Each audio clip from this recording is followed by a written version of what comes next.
What's going on, everybody? Welcome into episode 152 of the MudWatch Sports Podcast on this Friday, April 3rd, 2026. I'm your host, Zach Malum. But before we get started, please subscribe below. Follow all of my social accounts. Let's start things off in the world of basketball as the New York Knicks were in action this week starting on Tuesday evening. They were down in Houston taking on the Houston Rockets, and the Knicks lost this game 111-90 for the final. This game was just not even close from the beginning. And you look at Houston, who started off the game on a 16-1 run. Very worrying sign for the New York Knicks, who could not shoot in this game. And on the other side, Houston, all they could do is shoot in this one. When you look at the Knicks side, though, 42% from the field, 29% from beyond the arc. On the other side for Houston, 54% from the field and 43% from deep. They hit 15 three-pointers in the game. That's a real difference maker for this Knicks team. You cannot start off slow, especially on the road in the NBA. It's got to be better for this Knicks team, and a real disappointing night for them when they went up against a Houston team that they had a chance to beat. Houston's really good so far this year, but the Knicks definitely have a chance to beat that team. Jalen Brunson only had 12 points in the game. Karl-Anthony Towns was the big contributor for the Knicks, 22 points with 8 rebounds, but he only shot 7 of 17 from the field. Nobody played well for the Knicks in this one, and they end up taking the loss, 111-94 on the road. They end up getting a game back where they took on the Memphis Grizzlies, and that was the night after the second night of a back-to-back, and that one was in Memphis. The Knicks win this one 130-119, with OG Anunoby really stepping up, 25 points, 13 rebounds, and Karl-Anthony Towns as well with a triple-double in this game, 20 points, 11 rebounds, 11 assists. The big storyline as well, Mikal Bridges stepping up for the Knicks. Finally, it took long enough. Of course, it's against the Memphis Grizzlies, who are 25-51 right now in the league. And Mikal Bridges did have a good game, though.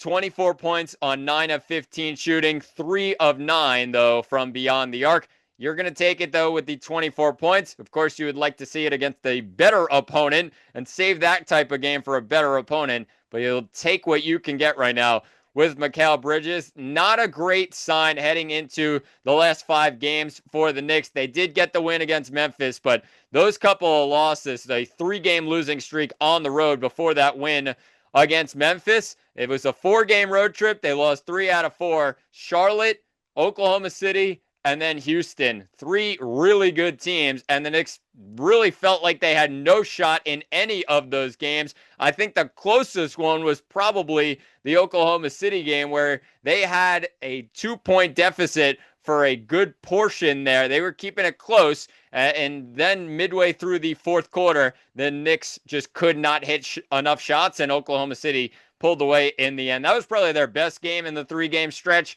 but still not good enough because they did not get a victory. So the Knicks now have to focus on their seeding in the Eastern Conference. They look towards Boston as well as Cleveland. When you look at Boston, they're 2.5 games up on the Knicks. They're in action tonight up in Milwaukee. Cleveland, a game back of the New York Knicks. The Knicks sit as the 3 seed. Cleveland's the 4 seed. And Cleveland has a couple nights off now. They do not play again until Sunday. So the Knicks heading into the last 5 games, a couple of big games in the middle of this stretch. Atlanta on the road, Boston at home, Toronto at home, and Charlotte at home. Their easiest game is tonight. They have to take care of business tonight. It's a 7:30 start at Madison Square Garden as the Knicks welcome the Chicago Bulls to town. And the Knicks come into this game as 15.5-point favorites, total sitting at 237.5. Of course, Jalen Brunson did not play the last game against the Memphis Grizzlies. Should be ready to go tonight to take on the Chicago Bulls. And the Knicks need a real solid victory here. Nothing close. Don't go down to the wire. Not too much pressure on the Knicks to end up getting a win in the end. They need a very chill night tonight. Just get the job done early, pull away, and end this game really early. Might as well end it by halftime if they can. That's what it's going to look like for this Knicks team. And then they'll be in better shape heading into the last 4 games of the season. But make sure you tune in later. 7:30 start at the Garden as the Knicks host the Chicago Bulls. Staying in the world of basketball, but shifting things to the college game as the Final Four is set out in Indianapolis this weekend. A Saturday doubleheader, and it all starts at 6:09 tomorrow. The 2 seed out of the East region, UConn Huskies, take on the 3 seed out of the South region, Illinois, fighting Illini. 6:09 start, and Illinois comes into this game as 1.5-point favorites, total sitting at 139.5. A bit surprising that Illinois comes into this game as 1.5-point favorites, but I do not mind it. The size that Illinois brings to the table. I mean, their point guard in Keaton Wagler is 6'6". You look at the rest of the guys as well. The Ivasic brothers down low, 7'1" and 7'2". They got Kylan Boswell up top who can really do things, and of course the experience that he brings to the table. When you have Andre Stojakovic as well, the junior, he comes in and is really an impact player for Illinois this season. 6'7" he's standing at. And then of course David Mirkovic, who does not look like he is a power forward type of player. He looks more like a guard and a shooter from the outside. He's 6'9", so he can really bring a lot of things to the table. And of course, when you look at Illinois, the size is the difference maker when you're going up against a UConn team that they have Cyrus Reed down low. They got Eric Ryba off the bench. Caravan's a bit of size as well. But then you have maybe Jalen Stewart. That's about it. That's what you got right now for UConn, and I think the size of Illinois is the real difference maker in this game. They can play fast tempo, they can play slow as well. And the other thing that they do is they play really good defense under Brad Underwood, something that you've seen from Illinois in recent years. Not as much defense, a lot more about scoring. This team could do both, and I think that's a real difference maker heading into a Final Four matchup. And of course, they come in 1.5-point favorites to this game, and UConn going in as underdogs. Not always the best for Vegas when they put UConn as underdogs, especially in a high-level game like this one will be in the Final Four.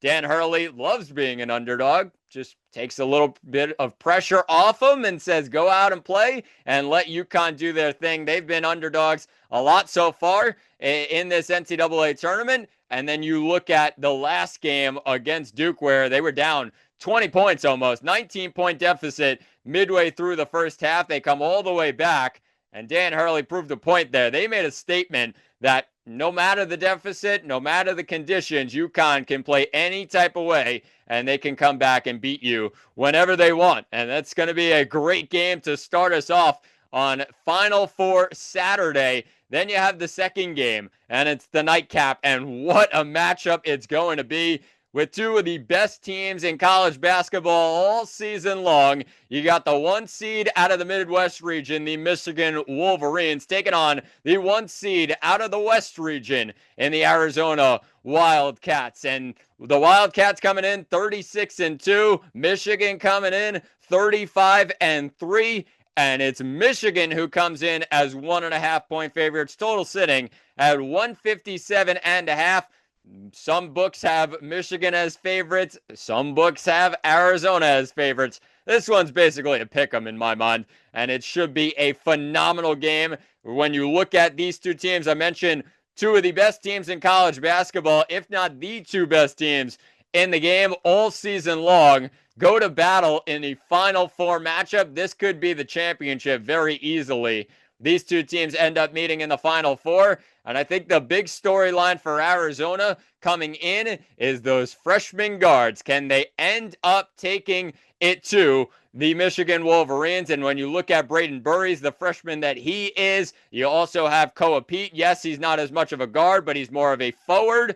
Can they take it to this Michigan lineup that has a lot of size as well as a fair amount of experience? Not much deep in the NCAA tournament, but more so experience throughout the college game. Yaxel Lendeborg's played a couple years. Ade Mara has played a couple years. Elliot Cadeau and the experience that he brings with big games with North Carolina.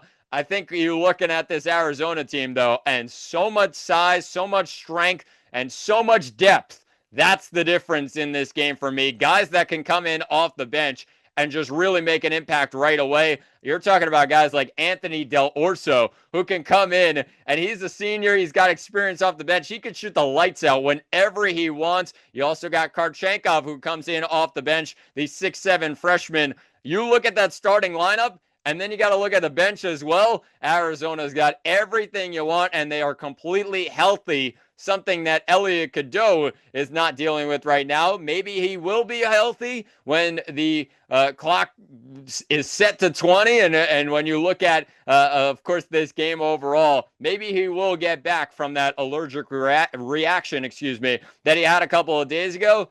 But, of course, on the other side, a completely healthy Arizona team, I would not want to go up against those guys, and the experience that they have as well. Toby Awaka, the senior, Jaden Bradley, the senior out of Rochester, New York. I think when you're looking at this Arizona team, depth is the storyline, and I think that's where they have the advantage over Michigan in this one. So should be a great, great Final Four. I'm going to end up picking an Illinois-Arizona championship game. That's what it's going to come down to. Didn't think I would pick that at the start of the season, but Illinois against Arizona will be your championship game on Monday night, and we'll preview that game on Monday's episode. Shifting things to baseball, as the New York Yankees were in action this week. They were out in Seattle after the first series of the year was a series sweep in San Fran. They end up taking 2 out of 3 from the Seattle Mariners as well, which could be big for maybe a tiebreaker down the road, maybe a series that these two meet in the postseason. The Yankees end up taking 2 out of 3, and it really all came down to pitching in this one. Just a phenomenal couple of games for this New York Yankees pitching staff. That 6 games in is just electric. A .53 ERA for this starting rotation. That is the best in baseball. That's one of the best in Yankee history, in MLB history, through 6 games of a season. And the Yankees got the loss on Monday. It did not start off strong. Paul Blackburn ends up losing the game in the bottom of the 9th. He gives up a RBI to Cal Raleigh to walk it off for the Mariners, but the Yankees bounce back with Fried and Schlittler on the mound the next 2 nights, and Fried pitches a shutout for the second time this season. 5-0 Yankees win, and Logan Gilbert gets the loss in that one. Then you have Cam Schlittler, who's just been so electric so far this season. Hasn't allowed a run yet this season either. 15 strikeouts in 11 2/3 innings pitched so far this year, and a 5-3 Yankee victory on Wednesday night to give the Yankees the series win out in Seattle. And it finally sets the Yankees up where they can come home and get an off day. They got one yesterday on Thursday before they look forward to 2 series at Yankee Stadium. And the home opener starts this afternoon. It's a 1:35 start at the stadium, with Will Warren getting the ball for the Yankees, and they're taking on the Miami Marlins, who have been red hot so far this season. 5-1 start. You didn't think heading into this home opener that it's 5-1 Miami, 5-1 New York Yankees, but that's where we are on April 3rd, and a 1:35 first pitch as Will Warren takes on Yuri Perez. Not a great matchup for the Yankees in terms of the pitcher here. However, Will Warren did a solid job in his first start out in San Fran. 4 1/3 innings pitched, 5 hits allowed. He ended up giving up a couple of runs, and he had 3 Ks on the day. Not enough Ks that you're really feeling positive about Warren, but it's opening day at Yankee Stadium. They'll have the crowd behind them. It's really all about the offense in this game. And Yuri Perez has pitched 7 innings so far this season, 5 hits allowed. He had 8 strikeouts in his 1 game this season. So when you're looking at it for this Yankees team, the lineup's got to stay hot, and the rotation has just been huge so far. So if they can continue that, they will get another series win against the Miami Marlins. They have a 7:05 game tomorrow on Saturday, and then a 1:35 Sunday matinee between the Yankees and the Marlins. And then they look forward to a series against the Athletics at Yankee Stadium next week, and we'll preview that series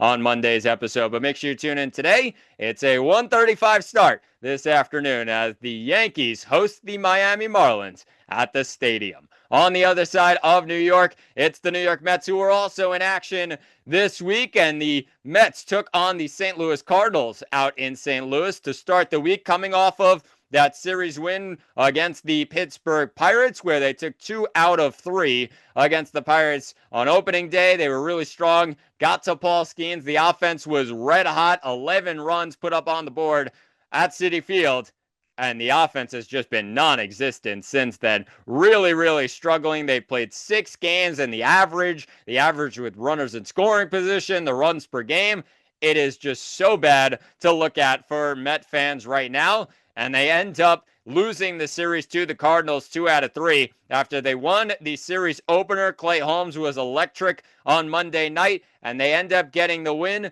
with Devin Williams getting his first save as a New York Met, a 4-2 victory for New York. And it really was a good sign for the Mets to start 3-1 on the year. Ever since then, it's just been very ugly as well. 3 losses. It started on Tuesday as well with Kodai Senga having a great outing, but he gave up just one mistake, and Ivan Herrera ends up hitting a 2-run double into left. They end up adding another run, the Cardinals do, and they win this one in a shutout, 3-0. Andre Palante, who was just so bad last year, an ERA over 5, somehow just holds the Mets to 2 hits. Nothing much, and the offense was really nowhere to be found for this Mets team. Doesn't even allow a run, Palante does, with an ERA over 5 last year.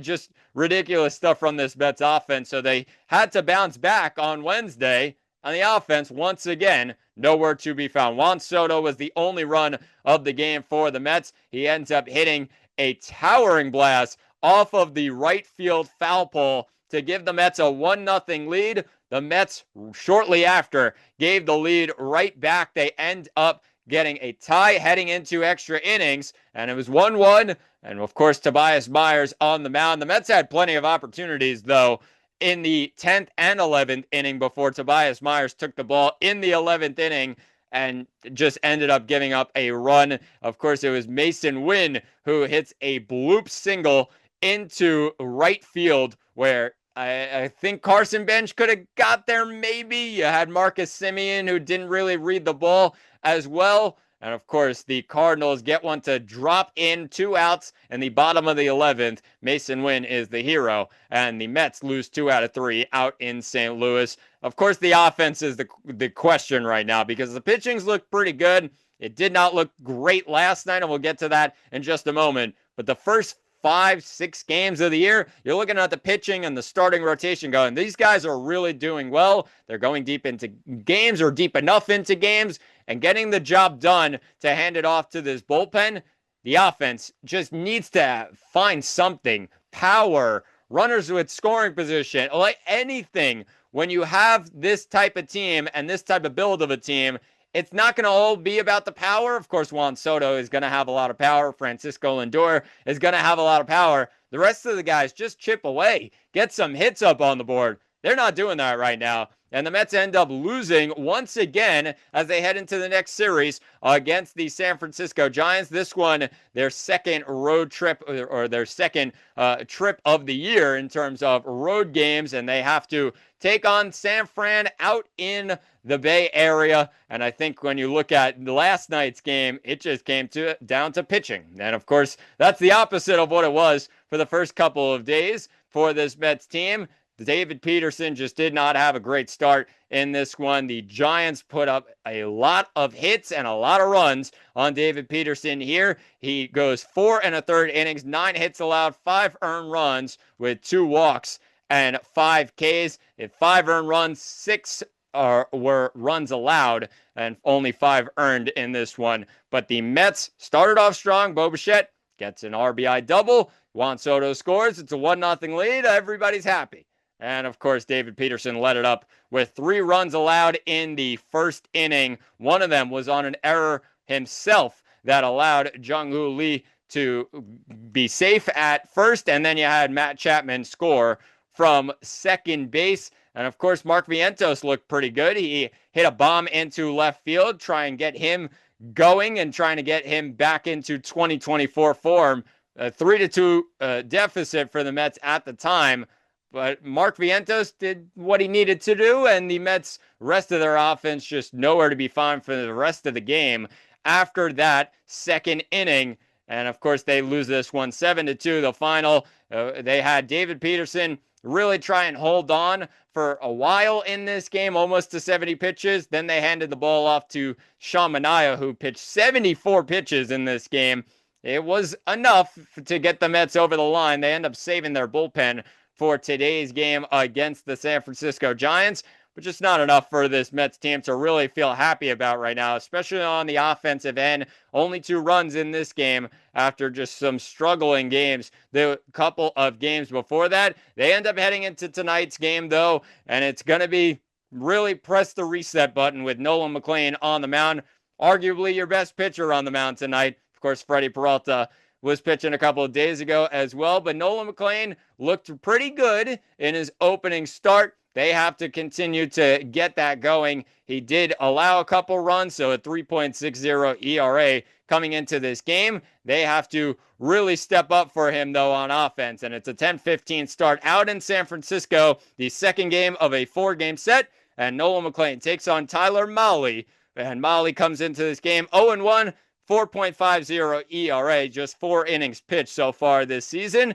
Can Nolan McLean get the job done for the Mets? Can the Mets offense wake up? We'll find out. Let's finish things off today in the world of hockey as the New York Islanders are in action tonight. A huge game at UBS Arena. It's a 7 o'clock start as the Islanders host the Philadelphia Flyers. Islanders coming off of a couple of bad losses. One was on Monday night. They hosted the Pittsburgh Penguins. They had a 3-1 lead midway through the second period, and it completely blew up from there. The Penguins end up scoring 7 unanswered goals, and the Islanders lose a bad game, 8-3. Ilya Sorokin did not have his best stuff in this game, and that's what it came down to as well for the Islanders. Just not enough in the tank to really keep things going with that 3-1 lead. It just was a heartbreaker in the end for the Islanders. So they end up losing to the Penguins, and then it gets much worse on Tuesday when they went up to Buffalo for the second game of a back-to-back, and they lost to the Buffalo Sabres in regulation 4-3. A heartbreaking loss as well for the Islanders, and the Islanders need to find ways to win right now as it's coming down the stretch. And of course, the Islanders sit in the Metropolitan Division. They're in third place right now. That's a lot of thanks to the Columbus Blue Jackets, who have finally started to lose a couple of games after they were smoking hot for the last month or two, and they finally lose a couple of games. So the Islanders sit in third place right now, a point ahead of the Columbus Blue Jackets, and they played the same amount of games as well. 76 games played for the Islanders, 76 games played for the Columbus Blue Jackets. However, tonight's game is very, very big as well for the Islanders because a Metropolitan Division opponent coming to town to take on this Islanders team, and they have a game in hand, the Philadelphia Flyers do, with a couple of points to be had in this game. If they can get a win, it's really a really bad sign for the Islanders, who have to keep fending teams off and keep pushing teams away. It's not going to be great if Philly ends up winning this game, and they are right next to the Islanders in the end in terms of points. They would only be a point back with a game in hand as well. Not a great sign heading into this one, but all the Islanders have to do is win the game. Win this one and handle your business on your home ice. It's a huge game tonight, and make sure you tune into that one later. It's a 7 o'clock start at UBS Arena as the Islanders host the Flyers at UBS. But that will do it for episode 152 of the MudWatch Sports Podcast. Please subscribe below. I've been Zach Malum, and thanks for watching, and talk to you all on Monday.